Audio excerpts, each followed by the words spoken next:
నమస్తే, welcome to స్వతంత్ర. నేను మురళి. ముందుగా హెడ్లైన్స్ చూద్దాం. ఎన్నికలు లాంఛనమే, కూటమిదే విజయమన్న బాబు. 5 కోట్ల మందిని కాపాడేందుకు కలిసి పనిచేస్తున్నామన్న పవన్.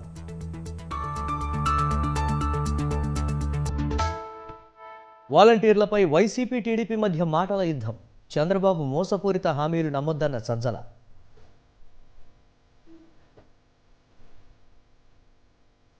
పవన్ తెరచాటు రాజకీయం ఎందుకు చేస్తున్నారు? జగన్ మరోసారి సీఎం కావడం ఖాయమన్న ముద్రగడ.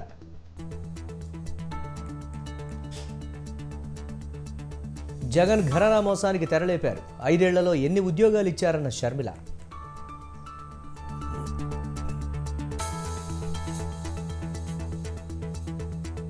ధాన్యం కొనుగోళ్లపై ప్రభుత్వం చిత్తశుద్ధితో ఉంది. అధికారులు అప్రమత్తంగా ఉండాలన్న రేవంత్.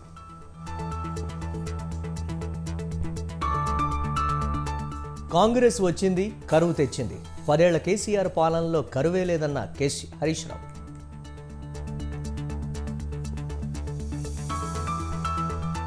కాంగ్రెస్లో షిండేలు లేరు, గ్రూపు విభేదాలు లేవు.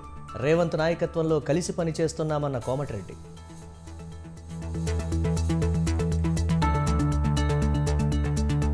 వంద రోజుల పరిపాలనలో కాంగ్రెస్ ఏం చేసింది? కేంద్రంలో మళ్లీ బీజేపీనే గెలిపించాలన్న కిషన్ రెడ్డి.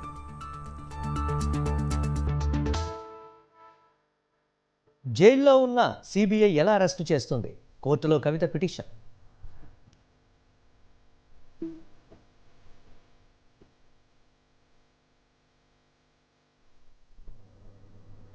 కూటమి అధికారంలోకి రాగానే తొలి సంతకం మెగా డిఎస్సి పైనే అని టీడీపీ అధినేత చంద్రబాబు అన్నారు. రాష్ట్రానికి ఇది చాలా కీలక సమయం. 5 ఏళ్ల నరకానికి, సంక్షోభానికి, సమస్యలకు చెక్ పెట్టే సమయం వచ్చిందన్నారు. కోనసీమ జిల్లా పి గన్నవరం నియోజకవర్గం అంబాజీపేటలో నిర్వహించిన ప్రజాగళం సభలో జనసేన అధినేత పవన్ కళ్యాణ్తో కలిసి చంద్రబాబు పాల్గొన్నారు. స్థానిక సంస్థల్లో బీసీలకు 34% రిజర్వేషన్లు తీసుకొస్తామన్నారు. వైసీపీ పాలనలో ఏ ఒక్క కుటుంబానికి న్యాయం జరగలేదని చెప్పారు. లాంఛనమే, మనమే గెలుస్తున్నాం. మన ఆడబిడ్డల స్పందన చూశాను. వీర వనితలైతే ఎప్పుడెప్పుడు పోలింగ్ వస్తుందా గాజు గ్లాసు ఓటేసి తద్వారా జగన్మోహన్ రెడ్డి గుండెల్లోకి పంపించాలని మీరు చూస్తున్నారు. సిద్ధం అంటున్న వాళ్ళకి మర్చిపోలేని యుద్ధం ఇద్దామని మిత్రుడు పవన్ కళ్యాణ్ గారు చెప్పారు. దానికి మీరు సిద్ధమా తమ్ముళ్ళు, ఆడబిడ్డలను మిమ్మల్ని అడుగుతున్నా. ఇదొక కీలక సమయం. 5 సంవత్సరాల నరకానికి, సంక్షోభానికి, సమస్యలకి, కష్టాలకి ఈరోజు చెక్ పెట్టే రోజు అని చెప్పి కూడా నేను మీకు తెలియజేస్తున్నా. ఈ ముఖ్యమంత్రి మీకు హామీ ఇచ్చాడు. 2000 కోట్లు సంవత్సరం చొప్పున 10,000 కోట్ల రూపాయలు పెడతా అన్నాడు. తమ్ముళ్ళు 10 కోట్లు ఖర్చు పెట్టాడు. కోనసీమను కలహాల సీమగా మార్చేందుకు వైసీపీ యత్నించిందని జనసేన అధినేత పవన్ కళ్యాణ్ అన్నారు. కోనసీమను ప్రేమసీమగా మార్చేందుకు యత్నించామన్నారు. త్రివేణి సంగమంలా టీడీపీ, జనసేన, బీజేపీ కూటమి పనిచేస్తోందని అన్నారు. 5 కోట్ల మంది ప్రజలను కాపాడేందుకు కలిసి పనిచేస్తున్నామని పవన్ చెప్పారు. కలిసి ఎందుకు వచ్చాం మీ ముందుకంటే, ఒక దేహానికి ఒక రక్తనాళం సరిపోదు, ఒక దేశానికి ఒక నది సరిపోదు. త్రివేణి సంగమం లాగా భారతీయ జనతా పార్టీ, తెలుగుదేశం, జనసేన, ఆంధ్రప్రదేశ్ 5 కోట్ల మంది ప్రజల్ని కాపాడటానికి త్రివేణి సంగమం లాగా మేమందరం కూర్చొని మీ భవిష్యత్తు కోసం అండదండలుగా ఉండాలని చెప్పే ఈ అలయన్స్ని ఏర్పాటు చేశాం. మీకు భవిష్యత్తులో ఉపాధి అవకాశాలు కానీ, ఉద్యోగ అవకాశాలు కానీ, ముఖ్యంగా మన 2.5 లక్షల హెక్టార్లు ఉన్న ఇక్కడ ఉన్న విశాలమైన కొబ్బరి తోటల్లో కనీసం ఒక కోకోనట్ బోర్డు ఇప్పుడు దాకా మనం ఏర్పాటు చేసుకోలేకపోయాం. అంబాజీపేటలో కొబ్బరి పరిశోధన కేంద్రం ఉన్నా కానీ మన కేరళ తరహాలో. చంద్రబాబుపై వైసీపీ నేత సజ్జల తీవ్రంగా ఫైర్ అయ్యారు. వాలంటీర్లపై తప్పుడు ప్రచారం చేస్తున్నారని అన్నారు. వాలంటీర్లు పెన్షన్లు ఇవ్వకుండా నిమ్మగడ్డ ద్వారా కేసులు వేయించారని ఆరోపించారు. ఒకప్పుడు వాలంటీర్లపై ఎన్నో ఆరోపణలు చేసిన చంద్రబాబు ఇప్పుడు వారిని కొనసాగిస్తామంటున్నారని తెలిపారు. చంద్రబాబు రోజుకో మాట మారుస్తారని విమర్శించారు. ఓట్ల కోసం చంద్రబాబు అబద్ధపు హామీలు ఇస్తున్నారని మండిపడ్డారు. చంద్రబాబు అధికారంలోకి వస్తే వాలంటీర్ల స్థానంలో జన్మభూమి కమిటీలు వస్తాయని సజ్జలు చెప్పారు. ఇన్ఫ్లుయెన్స్ చేస్తారు పెన్షనర్లకు, కాబట్టి వాళ్ళతో ఇప్పించడం తన మనిషి ద్వారా డోర్ టు డోర్ స్టెప్ దగ్గర పెన్షన్లు ఇవ్వనివ్వద్దు అని చెప్పి తన మనిషి నిమ్మగడ్డ రమేష్ ద్వారా ఈసీకి లెటర్లు పెట్టించడం దగ్గర నుంచి అక్కడ మొదలైన. అంతకుముందు వీళ్ళేందుకు గోనె సంచులు మోసే ఉద్యోగమా, ఇళ్ల తలుపులు కొడతారు, ఆడవాళ్ళ వివరాలన్నీ సేకరిస్తారని తాను తన దత్తపుత్రుడు అసహ్యకరంగా మాట్లాడిన మాటలైనా, రాష్ట్రంలో అమ్మాయిలు ఎక్కడన్నా ఇదైపోతే అదంతా కేసులన్నీ వీళ్ళ ఇదున్నారు వెనక వీళ్ళున్నారన్నా, వాలంటీర్లు అంటే వైఎస్ఆర్సీపీ కార్యకర్తలన్నా వాళ్ళ తాట తీస్తామని మాట్లాడిన వాళ్ళ నాయకులు మాట్లాడిన ఇవన్నీ ఎట్లా మర్చిపోతారు? వాలంటీర్లు కాదు జనమైనా ఎట్లా మర్చిపోతారు? ఈరోజు ఉన్నట్టుండి వాలంటీర్ల వ్యవస్థను కొనసాగిస్తా, 10,000 ఇస్తా, ₹1,00,000 ఇస్తా, ఈ ముందన్నవి ఎప్పుడైతే అంతగా రాగానే ఆ వ్యవస్థని తీసేస్తాను అని ఎప్పుడైతే అన్నాడో వాటిని పక్కకు తోసేసి ఉన్నట్టుండి ఇది అనడంతో ఈయన ఎంత అబద్దాల కోరు ఈ రోజుకు మారలేదు. 95లో ఎట్లున్నాడో 2024లో కూడా అట్లే ఉన్నాడు. 14లో ఎట్లా మోసం చేశాడో అంతకు డబుల్ మోసం ఈసారి చేస్తాడని ప్రజలకు బాగా అర్థమైంది ఈ మాట మాట్లాడడంతో. ఎంత అన్యాయం! మచిలీపట్నంలో జరిగింది, ఎవరో మా వాళ్ళని కొట్టారు, కొడితే ఎమ్మెల్యేవు ఇదేం అన్యాయమే అని అడిగాడు. నిన్న ఒంగోలులో జరిగింది నేను విన్నంతవరకు చూసినంత వరకు వాలంటీర్ దీనికి రాజీనామా చేసి ఎలక్షన్ క్యాంపెయిన్లో మా పార్టీ వాళ్ళతో వెళ్తున్నాడు. వెళ్తుంటే నువ్వెందుకు వచ్చావు, వాళ్ళెవరో అడ్డం పడ్డారు, టీడీపీ ఫ్యామిలీ ఎవరో అంటే. దాన్ని అక్కడ స్టార్ట్ చేసింది, గొడవ చేసింది వాళ్ళు. వాలంటీర్ ఎందుకు వచ్చారని అడిగే హక్కు నీకేముంది? వాలంటీరు వచ్చినందువల్ల అందులో రాజీనామా చేసిన వ్యక్తి అక్కడికి వస్తే అడగడం వాళ్ళ తప్పు. గొడవ మొదలు పెట్టింది వాళ్ళు. గొడవ పెట్టి ఆ గొడవలో ఏదైనా జరిగితే మళ్ళీ నింద మా మీద వేయాలి. వైసీపీ ప్రభుత్వంపై టీడీపీ నేత దేవినేని ఉమా ఆగ్రహం వ్యక్తం చేశారు. ఏపీలో వైసీపీ కోడ్ నడుస్తుందని మండిపడ్డారు. సోషల్ మీడియాలో వైసీపీ ఫేక్ ప్రచారం చేస్తుందని ఫైర్ అయ్యారు. ఐబీ పేరుతో కూడా ఫేక్ న్యూస్ పోస్ట్ చేస్తున్నారని ఆగ్రహం వ్యక్తం చేశారు.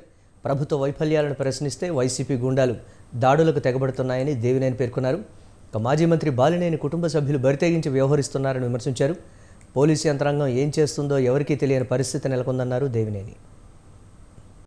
Sajjala Ramakrishna Reddy పిచ్చవాగుళ్ళు పిచ్చమాటలు.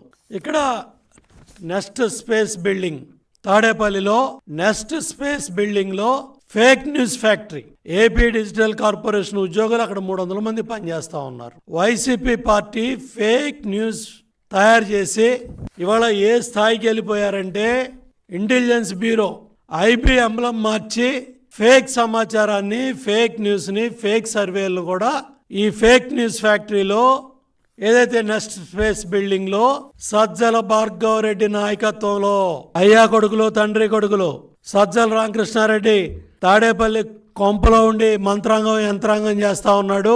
AP digital corporation ఈ భవనంలో సజ్జల భార్గవ రెడ్డి ఈ ఫేక్ న్యూస్ అన్ని కూడా ప్రధాన ప్రతిపక్ష పార్టీలు తెలుగుదేశం కావచ్చు, బీజేపీ కావచ్చు, జనసేన కావచ్చు, వాళ్ళ లెటర్ హెడ్స్ అన్ని కూడా ఫేక్ న్యూస్ పెట్టి అధ్యక్షుల పేరు మీద నెలల తరబడి ఈ ఫేక్ సమాచారాన్ని, ఫేక్ న్యూస్ ని విడుదల చేస్తా ఉన్నారు సోషల్ మీడియాలో. ఇవాళ బరితెగించి ఇంటెలిజెన్స్ బ్యూరో ఐబీ వాళ్ళ ఎంబలం మార్చి ఇవన్నీ కూడా జాతి ద్రోహం, కేంద్ర సంస్థలకు సంబంధించినవి, వాళ్ళ సంస్థలకు సంబంధించినవి కూడా ఎంబ్లమ్స్ మార్చి పశ్చిమ గోదావరి జిల్లా తాడేపల్లిగూడెం ఆత్మీయ సమావేశంలో పవన్పై ముద్రగడ తీవ్ర విమర్శలు చేశారు. పవన్ తెరచాటు రాజకీయం చేస్తున్నారని ఫైర్ అయ్యారు. కాపులు ఓ పక్క రాజ్యాధికారం కోసం పోరాడుతూ ఉంటే మరో పక్క కాపుల్ని వేరే పార్టీకి తాకట్టు పెట్టే ప్రయత్నం చేస్తున్నారని మండిపడ్డారు. పవన్, చంద్రబాబు తొత్తుగా వ్యవహరిస్తున్నారని ఆగ్రహం వ్యక్తం చేశారు. పవన్ అసలు రాజకీయాలకు పనికిరాడని దుయ్యబట్టారు ముద్రగడ. షూటింగ్ కోసం ఎమ్మెల్యే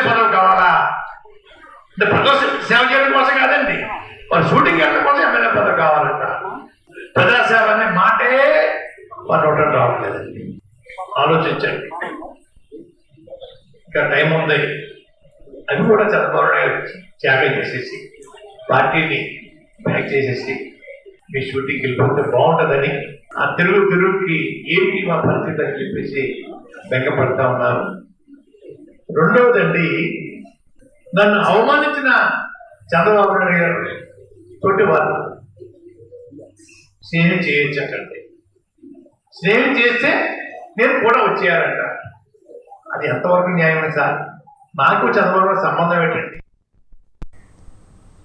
కాంగ్రెస్ ఇచ్చిన బీసీ డిక్లరేషన్ వెంటనే అమలు చేయాలని బీఆర్ఎస్ ఎమ్మెల్యే కేటీఆర్ డిమాండ్ చేశారు. హైదరాబాద్లోని జ్యోతిబా పూలే జయంతి వేడుకల్లో ఆయన పాల్గొన్నారు. జ్యోతిబా పూలే విగ్రహాన్ని ఏర్పాటు చేయాలన్నారు. విద్య, ఉపాధి, రాజకీయాల్లో పూలే ఆలోచనలను ముందుకు తీసుకువెళ్లామని తెలిపారు. అలాగే బీసీలకు ఎక్కువ టికెట్లు ఇచ్చింది తామేనన్న ఆయన బడ్జెట్లో బీసీలకు 20,000 కోట్లు కేటాయించాలని డిమాండ్ చేశారు. ప్రభుత్వం ఏదైతే కాంగ్రెస్ ప్రభుత్వం ఏదైతే ఉన్నదో వారికి మేము గుర్తు చేయదలుచుకున్నాం. బీసీలో కేవలం విద్యా ఉపాధి అవకాశాలు మాత్రమే కాకుండా రాజకీయంగా కూడా బీసీ డిక్లరేషన్ పేరిట కామారెడ్డిలో సిద్ధరామయ్య గారు, కర్ణాటక ముఖ్యమంత్రి సిద్ధరామయ్య గారిని ముఖ్య అతిథిగా పెట్టి కామారెడ్డిలో బీసీ డిక్లరేషన్ పేరిట మీరు ప్రకటనలు, ఓట్లు రాబట్టుకోవడానికి ప్రకటనలు గుప్పించినారు. ఆ ప్రకటనల్లో ఈరోజు వరకు 120 రోజులు గడిచిపోయినా ఒక్కటంటే ఒకటి కూడా అమలుకు నోచుకోలేదు. మీరు చెప్పారు మహాత్మా జ్యోతిబా ఫూలే పేరిట బీసీ సబ్ ప్లాన్ తెస్తాము, బీసీ సబ్ ప్లాన్ తీసుకొస్తాము, బడ్జెట్లో ప్రతి సంవత్సరం 20,000 కోట్ల రూపాయలు కేటాయిస్తాం బీసీ వెల్ఫేర్ కోసం, మొత్తం 5 ఏళ్లలో 1,00,000 కోట్లు తీసుకొస్తాము, ఖర్చు పెడతాము అనే మాట కాంగ్రెస్. మంత్రి కోమటిరెడ్డి వెంకటరెడ్డి కీలక వ్యాఖ్యలు చేశారు. కాంగ్రెస్లో ఏక్నాథ్ షిండేలు లేరని స్పష్టం చేశారు. తమ పార్టీలో గ్రూపులు లేవని అన్నారు. అందరం రేవంత్ రెడ్డి నాయకత్వంలోనే పనిచేస్తున్నామని చెప్పారు. 5 ఏళ్లే కాదు, మరో 10 ఏళ్లు రేవంత్ రెడ్డి సీఎంగా ఉంటారని తెలిపారు. ఏక్నాథ్ షిండేలను సృష్టించిందే బీజేపీ అని మండిపడ్డారు. కుల మతాల మధ్య బీజేపీ చిచ్చు పెట్టాలని చూస్తోందని విమర్శించారు. దళితుడిని ప్రతిపక్ష నేతగా సహించని పార్టీ బీఆర్ఎస్ అని దుయ్యబట్టారు. హరీష్ రావు, మహేశ్వరరెడ్డి నోరు అదుపులో పెట్టుకుని మాట్లాడాలని కోమటిరెడ్డి హెచ్చరించారు. ఇంకొక మహేశ్వర్ రెడ్డి అని ఒక ఆయన ఈరోజు దీంట్లోనే 5 గ్రూపులు ఉన్నాయని చెప్పి ఆయన చిట్ చాట్లో మాట్లాడుతూ చేస్తున్న సందర్భంగా నేను ఒకటే మాట చెప్పదలుచుకున్నాను. మీరు విజ్ఞతతోని మాట్లాడండి. మీరు ప్రజాస్వామ్యంలో ఎన్నికలు జరిగిన తర్వాత 5 ఏళ్ల వరకు ఆ ప్రభుత్వం ఉంటుంది. ఇక్కడ ముఖ్యమంత్రి గారు, వారి నాయకత్వంలో మంత్రులందరం సీనియర్ల సలహాలు, జనారెడ్డి గారు లాంటి వారి సలహాలతోని ఎమ్మెల్యేలు ఒక టీమ్గా పనిచేస్తున్న సందర్భంలో నేను ఒకటే చెప్తున్నా, మీరు 5 గ్రూపులు లేదు, ఏక్నాథ్ షిండే అని మీరు సృష్టించింది ఏక్నాథ్ షిండే, మేము కాదు. మహారాష్ట్రలో ఎన్సీపీని, శివసేనని చీల్చి ఎమ్మెల్యేలను కొని ప్రభుత్వాన్ని ఏడ్చుకొని ఏక్నాథ్ షిండేని సృష్టించింది మీరు. మా దగ్గర బీజేఎల్పీ నేత ఏలేటి మహేశ్వరరెడ్డి తీవ్ర విమర్శలు చేశారు. సీఎం రేవంత్ రెడ్డి రాజగోపాల్ రెడ్డి ఇంటికి పోయేసరికి కోమటిరెడ్డి వెంకటరెడ్డి అభద్రతా భావంతో రేవంత్ను పొగుడుతున్నారన్నారు. తన మంత్రి పదవి పోతుందేమోనని భయపడుతున్నారన్నారు. షిండేలు లేకపోతే రేవంత్ రెడ్డి తన వెనుక కుట్ర జరుగుతుందని ఎందుకు అన్నారని ఏలేటి ప్రశ్నించారు. గత ప్రభుత్వం కంటే ప్రస్తుత ప్రభుత్వం చేసే అవినీతి అరాచకాలు ఎక్కువగా ఉన్నాయన్నారు. అవినీతికి పాల్పడ్డ వారిని కటకటాల వెనక పంపిస్తారన్న ముఖ్యమంత్రి ఇప్పుడు లోపల సెటిల్మెంట్లు బయటకు వస్తున్నాయని సంచలన ఆరోపణలు చేశారు. నా ఆధారాలు ఎట్లా బయటకు పోతున్నాయి, ఈ వాస్తవాలు ఎట్లా తెలుస్తున్నాయి మహేష్ రెడ్డి కానీ మొత్తం ఆ ఫ్లోరు వాళ్ళు హైజాక్ చేసి బ్లాక్ చేసుకొని పెట్టుకుంటున్నారు. అదే చెప్తా ఉన్నాను, ఈవీకి ఇవ్వాలంటే రాష్ట్ర ప్రభుత్వము ఖచ్చితంగా రాష్ట్ర ప్రభుత్వం లెటర్ అన్న రాయాలా, పర్మిషన్ అన్న ఇవ్వాలి. కాబట్టి ఆయన అది ఇవ్వకుండా తన దగ్గర పెట్టుకొని ఈ ఆధారాలు సేకరించుకొని ఈ సెటిల్మెంట్ చేస్తుండని మా అనుమానం. తప్పకుండా వెళ్తాం దీని మీద. ఇప్పుడే ఆధారాలు బయట పెట్టినాము, ఇప్పుడే కదా మేము ముందుకు వచ్చినాము, ఇంకా చాలా సమయం ఉన్నది, ఇంకా సినిమా ఉన్నది. మరి ఒకవేళ షిండేలు లేకుంటే పాపం రేవంత్ రెడ్డి ముఖ్యమంత్రి మహబూబ్నగర్లో నా మీద కాన్స్పిరసీ నడుస్తుందని ఎందుకు చెప్పుకునే పరిస్థితి వచ్చింది? ఒక ముఖ్యమంత్రి తనకు తాను నా నియోజకవర్గంలో ఓడగొట్టే ప్రయత్నం జరుగుతున్నది, నా వెనుక కొంతమంది పడ్డరు, నన్ను ఓడించే ప్రయత్నం చేస్తుండ్రు, నా వెంట కాన్స్పిరసీ నడుస్తుందని ముఖ్యమంత్రి చెప్పుకునే పరిస్థితి. కాంగ్రెస్ పాలనపై కేంద్ర మంత్రి కిషన్ రెడ్డి తీవ్ర విమర్శలు చేశారు. 100 రోజుల పాలనలో కాంగ్రెస్ ఏం చేసిందని ఆయన విమర్శించారు. ముషీరాబాద్ నియోజకవర్గంలో జీప్ యాత్రను ప్రారంభించారు. దేశంలో స్థిరమైన ప్రభుత్వ పాలన కోసం మళ్లీ బీజేపీని గెలిపించాలన్నారు. ఇవి గల్లీ ఎన్నికలు కావు, ఢిల్లీ ఎన్నికలన్నారు. మోదీ దేశంలో తీవ్రవాదాన్ని, కరోనాను అరికట్టారన్నారు. కాంగ్రెస్ అధికారంలోకి వస్తే కర్ఫ్యూ, మత కలహాలు, మళ్లీ అవినీతి అక్రమాలు పెరుగుతాయన్నారు. రానున్న ఎన్నికల్లో బీజేపీని భారీ మెజారిటీతో గెలిపించాలని కోరారు. దేశంలో కానీ తెలంగాణ రాష్ట్రంలో కానీ ఎవరు కూడా తమ ఓటు వినియోగించుకోకుండా ఉండకూడదు. అబ్దుల్ కలాం గారు చెప్పినట్టు ప్రతి ఒక్కరు కూడా పార్లమెంట్ ఎన్నికల్లో పాల్గొనాలి, నరేంద్ర మోడీ గారి నాయకత్వాన్ని ఆశీర్వదించాలి, నరేంద్ర మోడీ గారిని ముచ్చటగా 3వసారి యాక్టివ్ ప్రధానమంత్రిగా చేయాలి. ఎందుకంటే ఈరోజు కాంగ్రెస్ పార్టీ కొట్టేసినా మరో పార్టీకి వేసినా అది మురిగిపోతుంది. ఎవరు కూడా తమ ఓటును దుర్వినియోగం చేసుకోకూడదు, నిరుపయోగం చేసుకోకూడదు. ఈరోజు దేశంలో గెలిచేది 140 కోట్ల మంది ప్రజల ఆశీస్సులతో నరేంద్ర మోడీ గారే. దేశానికి ప్రధానమంత్రి అయ్యేది నరేంద్ర మోడీ గారే. ఈ దేశానికి ధాన్యం కొనుగోళ్లలో ప్రభుత్వం చిత్తశుద్ధితో ఉందని ముఖ్యమంత్రి రేవంత్ రెడ్డి అన్నారు. రైతుల కష్టాన్ని ఎవరైనా మార్కెట్ కమిటీ అధికారులు వ్యాపారులతో కుమ్మక్కై తక్కువ చేసే ప్రయత్నం చేస్తే సహించేది లేదని స్పష్టం చేశారు. జనగామ వ్యవసాయ మార్కెట్లో జరిగిన ఘటనపై సకాలంలో స్పందించి రైతులను మోసం చేయడానికి ప్రయత్నించిన 4 ట్రేడర్లపై క్రిమినల్ కేసులు పెట్టాలని ఆదేశాలు ఇచ్చామన్నారు. నిర్లక్ష్యంగా వ్యవహరించిన మార్కెట్ కార్యదర్శిని సస్పెండ్ చేయాలని ఆదేశించిన అడిషనల్ కలెక్టర్ రోహిత్ సింగ్కు అభినందనలు తెలిపారు. రాష్ట్ర వ్యాప్తంగా అధికారులందరూ ధాన్యం కొనుగోళ్ల విషయంలో అప్రమత్తంగా ఉండాలని సీఎం రేవంత్ సూచించారు.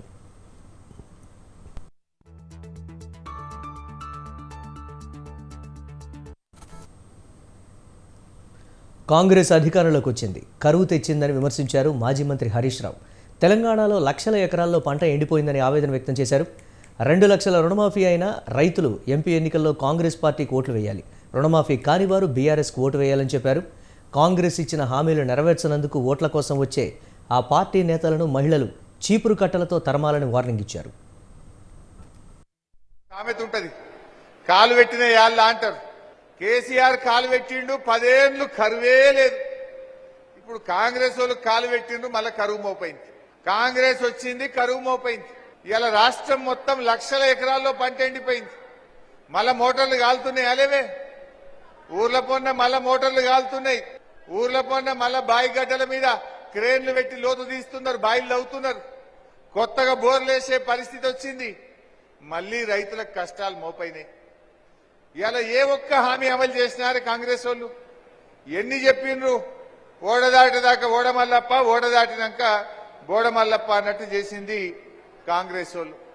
100 రోజుల్లో 6 గ్యారంటీలు 13 హామీలు అమలు చేస్తామన్నారు. అయినాయా? అమలైనయా? దాని పేరు ముద్దుగా పేరు పెట్టిండ్రు. ఏందంటే గ్యారంటీలు అని పేరు పెట్టిండ్రు. మరి గ్యారంటీ అంటే పక్కా చేస్తామన్నట్టు. మరి చేసిండ్రా? 6 గ్యారంటీలు అమలు చేస్తామని నమ్మబలికిండ్రు, నయ వంచన చేసింది ఇవాళ కాంగ్రెస్ ప్రభుత్వం. 2500 పెట్టి వడ్లు క్వింటల్ కొంటా అన్నాడు. ఇప్పుడు కొంటడా కొనడా? మరి అడగాలి కదా మనం. ఎగబెట్టిండు. నిన్న కాగితం వచ్చింది, మళ్ళా గదే 1960 కొంటాం, ఈ 2500 ముచ్చట లేదని మొండి చేయి చూపించింది కాంగ్రెస్ పార్టీ. మరి ఇప్పుడు మనం కల్లాల దగ్గర, ఊర్లలో రైతుల దగ్గర 2500 ఇచ్చి వడ్లు కొంటామని కాంగ్రెస్ పార్టీ మోసం చేసింది. వీళ్ళకు సురుకు పెడితేనే రేపు చక్కగా అవుతారు, రేపు 2500 వస్తాయనే విషయాన్ని మనం ప్రజల్లో చెప్పాలి. ఇది మనం ప్రజలకు అర్థమయ్యేటట్టు చెప్పొద్దా? రేపు నేను అసెంబ్లీలో గట్టి కొట్లాడాలంటే బిడ్డ నువ్వు 2500 ఇస్తా అని మోసం చేసినావు, అందుకే నిన్ను మొన్న ఎంపీ ఎలక్షన్లలో చిత్తుగా ఓడగొట్టిండ్రు.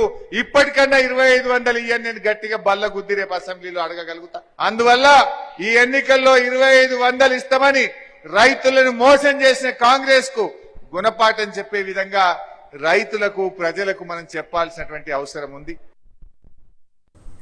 మూడోసారి మోదీ ప్రధాని అవుతారని ధీమా వ్యక్తం చేశారు మెదక్ బీజేపీ అభ్యర్థి రఘునందన్ రావు. కేజ్రీవాల్ లాంటి వాళ్ళు కాదు, అన్నా హజారే లాంటి వాళ్ళు దేశానికి కావాలన్నారు.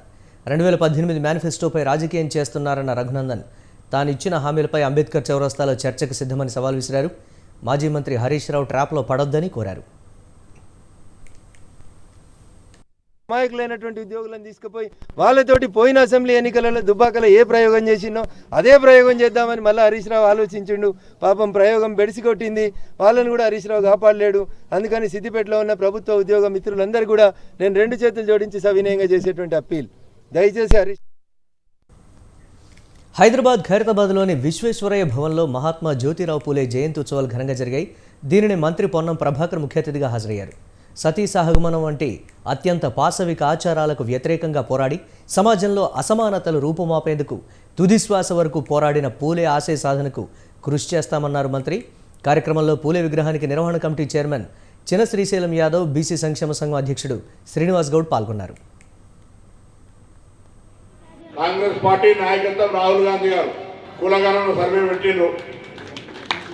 దానికి సంబంధించి ఇప్పుడు అధికారంలో ఉన్న పార్టీ కులగణన సర్వే జరగాలని న్యాయస్థానానికి వెళ్తే ప్రభుత్వంతో సాధ్యం కాదని అఫిడవిట్ ఇచ్చినటువంటి పరిస్థితి. అలా ఇంత పాలకు పాలు, నీళ్లకు నీళ్లు కనబడుతున్నటువంటి పరిస్థితుల్లో కూడా బీసీలను కాంగ్రెస్ నేత రాహుల్ గాంధీ మోసం చేస్తున్నారని బీజేపీ ఎంపీ లక్ష్మణ్ అన్నారు. ఓట్ల కోసం బీసీ గణాంకాలు చేపడతామని అంటున్నారని విమర్శించారు. బీజేపీ కార్యాలయంలో జ్యోతిబా పూలే జయంతి కార్యక్రమంలో లక్ష్మణ్ పాల్గొన్నారు. 10 ఏళ్లుగా సామాజిక న్యాయాన్ని మోదీ అమలు చేస్తున్నారని లక్ష్మణ్ అన్నారు. పూలే ఆశయాలకు అనుగుణంగా మోదీ పనిచేస్తున్నారని కొనియాడారు. ఒక్కసారి కూడా మీరు జరపలేదో మొదటగా ఈ బీసీలకు క్షమాపణ చెప్పి బీసీ గణాంక వివరణ గురించి మీరు మాట్లాడాలని చెప్పి కూడా నేను బీజేపీ నేను హెచ్చరిస్తా ఉంది. ఇవాళ ఓట్ల కోసం ఎన్నికలు వచ్చాయి కాబట్టి బీసీ గణాంక వివరాలు చేపడతామని చెప్పి మభ్యపెట్టే ప్రయత్నం చేస్తే నమ్మి మోసపోవడానికి బీసీలు అమాయకులు కాదని చెప్పి కూడా హెచ్చరిస్తా ఉన్నాం. ఇవాళ మొసలి కన్నీరు గారుస్తున్నారు రాహుల్ గాంధీ గారు. ఇవాళ గణాంక వివరాలు కులం ఆధారంగా చేపట్టాలని చెప్పి మొసలి కన్నీరు కారుస్తున్నారు. మీరు 1931 తర్వాత ఏదైతే ఇవాళ ఈ బీసీల మరి గణాంక వివరాలు ముఖ్యమంత్రి రేవంత్ రెడ్డిపై బీఆర్ఎస్ ఎమ్మెల్యే వివేకానంద్ గౌడ్ విరుచుకుపడ్డారు. రేవంత్ రెడ్డి అన్ని వ్యవస్థలను దుర్వినియోగం చేస్తున్నారని, ప్రజాస్వామ్యాన్ని ఖూనీ చేస్తున్నారని మండిపడ్డారు. సీఎం రేవంత్ పార్టీ ఫిరాయింపులను ప్రోత్సహిస్తున్నారని ఆరోపించారు. స్పీకర్, అసెంబ్లీ కార్యదర్శి తమకు అపాయింట్మెంట్ ఇవ్వడం లేదన్నారు. పార్టీ మారిన కడియం, తెల్లం వెంకట్రావుపై అనర్హత పిటిషన్ ఇవ్వడానికి కలిసి అవకాశం ఇవ్వడం లేదని చెప్పారు. పోస్టల్ ద్వారా పార్టీ ఫిరాయించిన ఎమ్మెల్యేలపై స్పీకర్కు పిటిషన్ పంపుతున్నామని తెలిపారు. స్పీకర్ వ్యవస్థనంతా కూడా తన కంట్రోల్లో పెట్టుకొని మరి అపాయింట్మెంట్ ఇవ్వకుండా వారు ఎవరినైనా నన్ను కలవచ్చు, ఎమ్మెల్యేలు కానీ ప్రజాప్రతినిధులు ఎవరైనా నన్ను కలవచ్చు, మీరు ఎవరినైనా కలవచ్చు, మీరు ఈ యొక్క ప్రజాస్వామ్యయుతమైన మాటలతో ముసుగులో వారు స్వార్థ రాజకీయ ప్రయోజనాలకే దీన్ని వాడుతున్నారు తప్ప మరి ఎక్కడ కూడా ప్రజాహితమైనటువంటి ప్రజాస్వామ్యాన్ని కాపాడదామనేటువంటి ఒక ప్రయత్నం ఎక్కడ కూడా చేయట్లేదని చెప్పి. సీఎం జగన్ పాలనపై కాంగ్రెస్ సీనియర్ నేత తులసిరెడ్డి ఫైర్ అయ్యారు. నమ్మించి మోసం చేయడం జగన్ నైజమని అన్నారు. రైతు భరోసా కింద రైతు కుటుంబానికి 12,500 ఇస్తానన్న జగన్ అధికారంలోకి వచ్చాక 5,000 కోత కోశారని మండిపడ్డారు. మద్యం నిషేధాన్ని దశలవారీగా అమలు చేస్తామని చెప్పి మద్యం నిషాను అమలు చేస్తున్నారన్నారు. వచ్చే ఎన్నికల్లో మళ్లీ నమ్మించి మోసగించాలని చూస్తున్నారని, మళ్లీ నమ్మి మోసపోవద్దని హస్తం గుర్తుకు ఓటు వేసి కాంగ్రెస్ అభ్యర్థులను గెలిపించాలని కోరారు. చిచ్చు పెడతా ఉంది, మానవ సంబంధాలు ధ్వంసమైపోతున్నాయి. అందుకే అధికారంలోకి వచ్చిన తర్వాత 3 దశల్లో మద్యాన్ని నిషేధిస్తాం, మద్యాన్ని 5 స్టార్ హోటళ్లకు మాత్రమే పరిమితం చేస్తామని చెప్పి అధికారంలోకి వచ్చినాక ప్రభుత్వమే మద్యాన్ని అమ్ముతూ ఈ రాష్ట్రాన్ని మద్యాంధ్రప్రదేశ్గా మార్చాడు. మద్య నిషేధం కాదు, మద్య నిషా పథకంగా తయారైంది. ఢిల్లీ లిక్కర్ స్కామ్ కేసులో మరో కీలక పరిణామం చోటు చేసుకుంది. తీహార్ జైల్లో ఉన్న బీఆర్ఎస్ ఎమ్మెల్సీ కవితను సీబీఐ అరెస్టు చేసింది. ఇప్పటి వరకు కవిత ఈడీ కస్టడీలో ఉండగా తాజాగా సీబీఐ అరెస్టు చేసింది.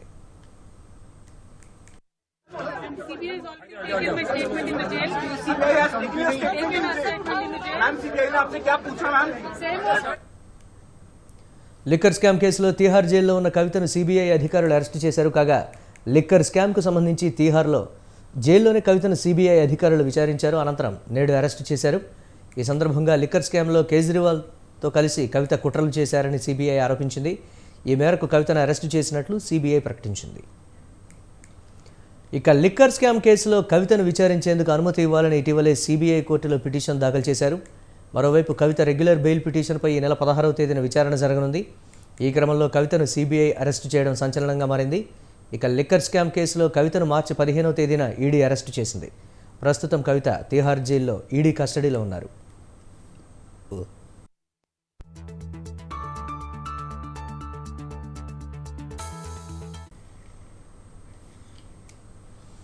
తెలంగాణలో సంచలనం సృష్టించిన ఫోన్ ట్యాపింగ్ కేసుపై సిపి కొత్తకోట శ్రీనివాసరెడ్డి స్పందించారు.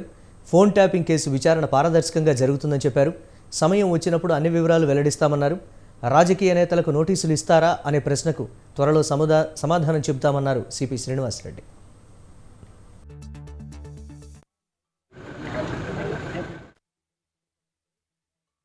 शुभकामना दे रहा हूं और हम सब मिलके इस शहर को डेवलपमेंट के लिए, इस शहर का नाम और शाम के लिए काम करेंगे.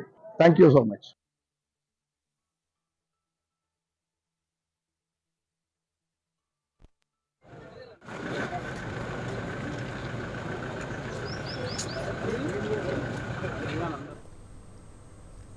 ప్రధాని నరేంద్ర మోదీ గేమింగ్ ఇంటరాక్షన్ నిర్వహించారు. మన దేశంలో అగ్రశ్రేణి గేమర్లతో ఇష్టాగోష్ఠిగా మాట్లాడారు. వాళ్ళు రూపొందించిన వీడియో గేమ్ల వివరాలు తెలుసుకున్నారు. వారు అందించిన టిప్స్ పట్టుకొని ప్రధాని VR ఆధారిత గేమ్స్, మొబైల్ గేమ్ అలాగే PC కన్సోల్ గేమ్స్ ఆడే ప్రయత్నం చేశారు. గేమ్స్ను చాలా ఎంజాయ్ చేస్తూ కనిపించారు. సృజనాత్మకతను ప్రోత్సహించడంలో తనకు తానే సాటి అని ప్రధాని మరోసారి నిరూపించారు. గేమింగ్ పరిశ్రమలో కొత్త పరిణామాలు, భారతదేశంలో గేమింగ్ పరిశ్రమకు అవసరమైన ప్రోత్సాహం గురించి ప్రధాని మోదీ అడిగి తెలుసుకున్నారు. మన దేశంలో గేమింగ్ ఇండస్ట్రీని మోదీ సర్కార్ గుర్తించింది. గేమర్లలో సృజనాత్మకతను మరింత ప్రోత్సహించేందుకు గల అవకాశాలను చర్చించారు.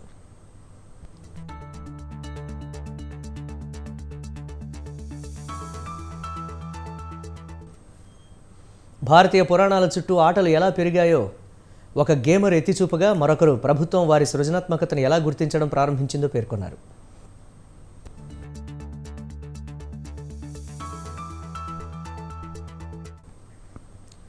గేమింగ్ పరిశ్రమలో మహిళల భాగస్వామ్యం గురించి కూడా చర్చించారు. గేమింగ్ పరిశ్రమలో ఎక్కువ మంది అమ్మాయిలు భాగస్వామ్యులు కావాలా, వారు ఈ రంగంపై మరింత ఆసక్తి చూపాలా అని ప్రధాని ఒక గేమర్ను ప్రశ్నించారు. గేమింగ్ను జూదంతో సరిపోల్చి చూసినప్పుడు ఎలాంటి సందిగ్ధతను గేమర్లు ఎదుర్కొన్నారని ఆయన తెలుసుకునే ప్రయత్నం చేశారు. Real money games, skill based games మధ్య స్పష్టమైన వ్యత్యాసం ఉండాల్సిన సమయం ఆసన్నమైందని ఓ gamer బదులిచ్చారు.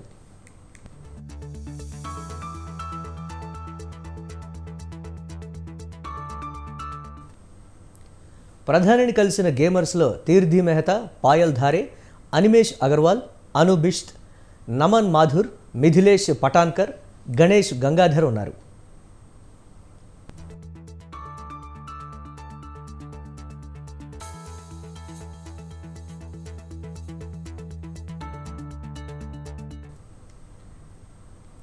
CAA, NRC, uniform civil కోడ్లను తాము అంగీకరించబోమని బెంగాల్ సీఎం మమతా బెనర్జీ తెలిపారు.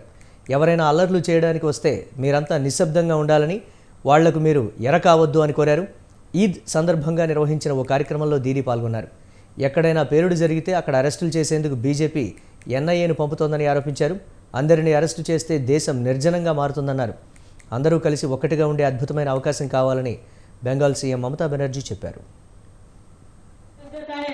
सबको अरेस्ट कर दो, सबको अरेस्ट करते करते तुम्हारा देश ही सुन्ना हो जाएगा. यही बात में रहता है. हम तो छोटा आसमान चाहते हैं, सुंदर आसमान.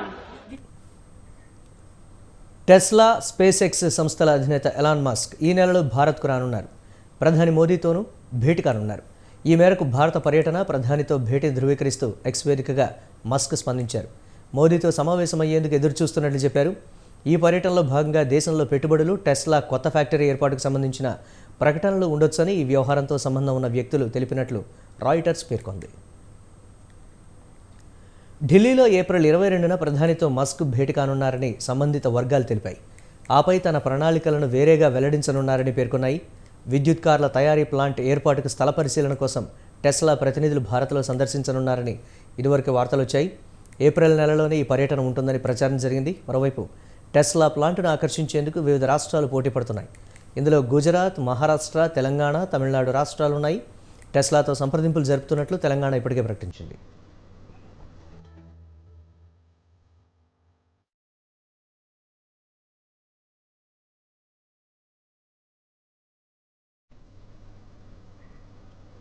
నార్త్ కొరియా అధ్యక్షుడు కిమ్ జోంగ్ ఉన్ సంచలన వ్యాఖ్యలు చేశారు. ఉత్తర కొరియాలో నెలకొన్న అస్థిరమైన భౌగోళిక రాజకీయ పరిస్థితుల నేపథ్యంలో యుద్ధం తప్పదని అన్నారు. యుద్ధానికి సన్నద్ధం కావాలని పిలుపునిచ్చారు. దేశంలోనే కీలకమైన కిమ్ జోంగ్ ఇల్ మిలిటరీ యూనివర్సిటీని సందర్శించారు. ఈ యూనివర్సిటీ కిమ్ తండ్రి పేరు మీద 2011లో స్థాపించారు. దేశంలో మిలిటరీ విద్యలో అత్యధికంగా సీట్లు ఉన్న యూనివర్సిటీ ఇది.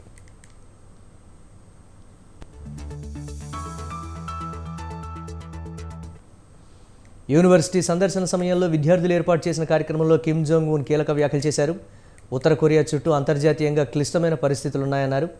ఈ సమయంలో దేశంలో నెలకొన్న అస్థిరమైన పరిస్థితుల నడుమ యుద్ధం తప్పదని చెప్పారు.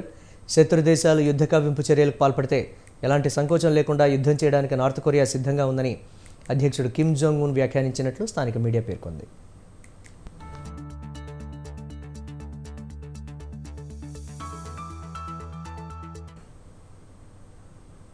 ఇవి ఇప్పటి వరకు అప్డేట్స్. కీప్ వాచింగ్ స్వతంత్ర.